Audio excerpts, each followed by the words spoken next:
Good morning বন্ধুরা, নতুন আর একটা ব্লগে তোমাদেরকে স্বাগতম। আমার দৈনন্দিন জীবনে কী ঘটে আমি আজকে একদম সকাল সকাল তোমাদেরকে সামনে তুলে ধরবো। আর আমি এত সকালে ঘুম থেকে উঠি না, এখন দেখতে পাচ্ছি বাইরে আলো জ্বলছে, কিন্তু একদম খুবই মৃদু আলো জ্বলছে। আমি মনে হচ্ছে খুব তাড়াতাড়ি ঘুম থেকে উঠে পড়েছি। একবার চলো তোমাদেরকে বাইরের দৃশ্যটাও দেখিয়ে দিই। কটার সময় ঘুম থেকে উঠেছি আমি, দেখতে পাচ্ছ একদম হালকা আলো জ্বলছে। তা আমার মনে হয় যে আমি খুব তাড়াতাড়ি ঘুম থেকে ফাক ইট, তাড়াতাড়ি ঘুম থেকে উঠে পড়েছি। তোমার ওই বাজে ল্যাঙ্গুয়েজটা তোমরা বাদ দেবে, ধরবে না।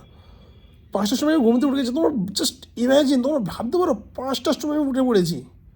5টার সময়, মা কী ব্যাপার বন্ধুরা, মানে আমি ঘুম থেকে উঠে গেছি 5টার সময় না, তাই আমার মা আমার জন্য মানে সারপ্রাইজ হলো।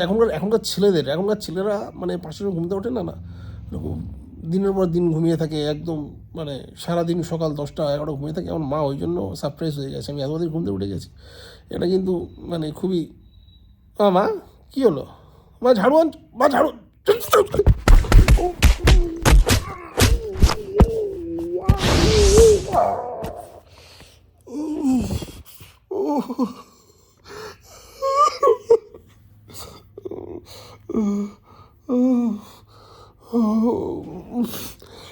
আমি কেন মারলো আমি বুঝতে পারছি না।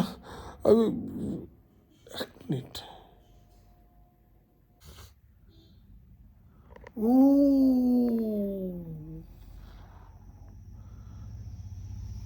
বিকেল 5টা, সকাল 5টা না, ওই জন্য খেলিয়েছে। তো এটা কোনো কথা হলো? ও নিয়ে আমি বেশি কষ্ট পাবো না। এখন 5টা PM। চলুন বন্ধুরা, তাহলে আজকে ব্লগ চালু করা যাক। আর আমার জীবনের খুবই গুরুত্বপূর্ণ জিনিসগুলো তোমাদেরকে দেখাবো। চলুন তাহলে আবার ঘুমিয়ে পড়ি। 5টা বেজে গেছে, আবার ঘুমের টাইম হয়ে গেছে, ঘুমিয়ে পড়ি। তোমরা কী ভাবলে বোকা চোদা, তোমাদের জন্য ঘুম থেকে উঠে ব্লগ করবো? বোকা চোদা, ঘুমের টাইম হচ্ছে না। এই দেখো বলু, এই দেখো আমি এত অলস, আমি বোতল নিয়ে শুয়েছি, এতে পেশাব করবো বলে টয়লেট পেলে তোমাদের জন্য ব্লগ করবো? তোমরা পোদমার আগাবো, কারণ পোদমার